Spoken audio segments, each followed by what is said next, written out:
بسم اللہ الرحمن الرحیم۔ ہمارے سامنے مسائل چل رہے تھے مسلم اور غیر مسلم تعلقات کے سلسلے میں کہ اسلام نے مسلمان اور غیر مسلمان کے درمیان ربط اور تعلق کے کیا کیا مسائل بتائے ہیں۔ چنانچہ کل اس کی تفصیل آ گئی تھی اور تمہید بھی آ گئی تھی۔ ایک مسلمان پر غیر مسلمان کے جو حقوق ہے ان میں سے ایک حق تو ہے اکرام اور تعظیم کا، جس کی تفصیلات کل آ گئی تھی۔ دوسرا جو حق ہے وہ رشتہ داری کا ہے۔ رشتہ داری کی بنیاد پر جس حسن سلوک کی تاکید کی گئی ہے تو اس کا تعلق رشتہ داری پر ہے، مذہب پر نہیں ہے۔ یعنی اگر کوئی تمہارا رشتہ دار ہے تو چاہے وہ کسی بھی مذہب سے تعلق رکھتا ہو، اس کے ساتھ حسن سلوک کی اسلام نے تعلیم دی ہے۔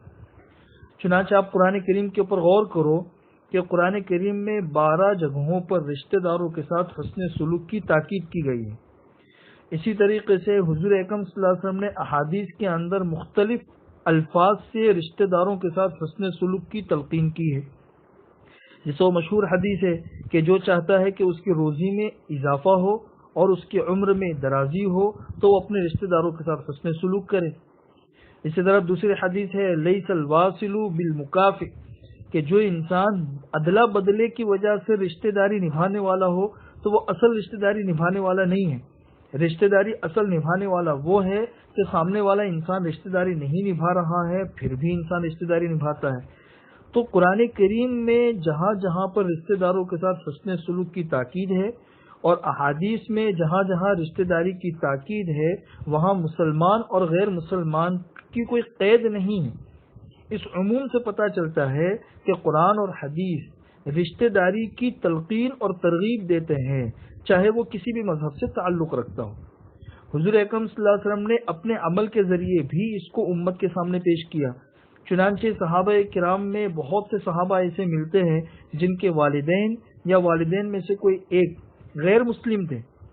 حضور اکرم صلی اللہ علیہ وسلم نے ان کے ساتھ حسن سلوک کی تلقین کی، جیسے حضرت اسماء بنت ابو بکر جو حضرت عائشہ رضی اللہ تعالیٰ عنہ کی بہن تھی۔ انہوں نے حضور اکرم صلی اللہ علیہ وسلم سے پوچھا کہ حضرت میری والدہ مکہ سے آئی ہوئی ہے اور وہ ابھی اسلام میں نہیں ہے، تو کیا میں ان کو کچھ دے سکتی ہوں، ان کے ساتھ کچھ احسان کر سکتی ہوں؟ حضور اکرم صلی اللہ علیہ وسلم نے ارشاد فرمایا کہ جی ہاں، رشتہ داری کی بنیاد پر آپ ان کے ساتھ میں کچھ بھی حسن سلوک کر سکتی ہیں۔ اسی طرح حضرت ابوبکر رضی اللہ تعالیٰ عنہ کے والد ابو قحافہ، ان کے ساتھ میں احسان اور حسن سلوک کی حضور اکرم صلی اللہ علیہ وسلم ترغیب دیتے رہے۔ اسی طریقے سے سعد بن ابی وقاص ہے اور حضرت ابو ہریرہ رضی اللہ تعالیٰ عنہ ہے۔ ان دونوں کی جو والدہ تھی یہ حضور اکرم صلی اللہ علیہ وسلم کو برا بھلا بھی کہتی تھی، اس کے باوجود حضور اکرم صلی اللہ علیہ وسلم ان دونوں کو ترغیب دیتے تھے کہ وہ ان کے ساتھ میں حسن سلوک کرتے رہے۔ مدینہ منورہ میں کچھ انصاری صحابی تھے، وہ اپنے غیر مسلم رشتہ داروں کا تعاون کرتے رہتے تھے۔ ایک مرتبہ انہوں نے اپنے رشتہ داروں سے اسلام لانے کے متعلق کہا تو وہ اسلام لانے کے لیے تیار نہیں ہوئے، تو ان صحابہ نے اپنی امداد روک دی۔ جب امداد روک دی تو قرآن کریم کی آیت نازل ہوئی کہ لیس علیک ھداھم ولکن اللہ یہدی من یشاء، ان کی ہدایت آپ کے ہاتھ میں نہیں ہے، ان کی ہدایت اللہ تبارک و تعالیٰ کے ہاتھ میں۔ انہوں نے اپنی امداد پھر سے شروع کر دی۔ اسی طرح مکہ مکرمہ میں شدید قحط پڑا۔ مکہ والے چونکہ اکثر حضور کے رشتہ دار تھے، اس وجہ سے حضور اکرم صلی اللہ علیہ وسلم نے بہت بڑی رقم دے کر مکہ والوں کا تعاون کیا۔ آج بھی بیان کے اندر بہت سارے قصے آپ لوگوں کے سامنے آئے کہ غیر مسلم رشتہ دار ہیں، ان کے ساتھ میں حضور اکرم صلی اللہ علیہ وسلم نے کیا کیا سلوک کیا۔ تو یہ دوسرا حق ہے۔ تیسرا حق ہے پڑوس کی وجہ سے۔ اگر آپ کا کوئی پڑوسی غیر مسلم ہے تو آپ اس کے ساتھ میں حسن سلوک کریں، یہ اسلام کی ترغیب ہے۔ پڑوس، قرآن کریم کے اندر 3 قسم کے پڑوسیوں کا ذکر ہے، والجار ذی القربى والجار الجنب والصاحب بالجنب، یہ 3 ایک ساتھ میں بیان کیے ہیں۔ ایک پڑوسی تو ہے رشتہ دار پڑوسی، رشتہ دار، اور دوسرا والجار الجنب، اجنبی پڑوسی۔ اجنبی پڑوسی کی تشریح مفسرین نے غیر مسلم پڑوسی سے کی ہے، یہ دوسرا پڑوسی ہے۔ تیسرا پڑوسی ہے والصاحب بالجنب، وقتی تمہارا پڑوسی، تم پلین میں سفر کر رہے ہو، ٹرین میں سفر کر رہے ہو، گاڑی میں سفر کر رہے ہو، آپ کے پاس میں بیٹھنے والا جو انسان ہے وقتی طور پر آپ کا پڑوس ہے. ان تینوں پڑوسیوں کے ساتھ قرآن کریم نے احسان کی ترغیب دی ہے، اور اس میں کوئی فرق نہیں کیا ہے کہ مسلمان یا غیر مسلم.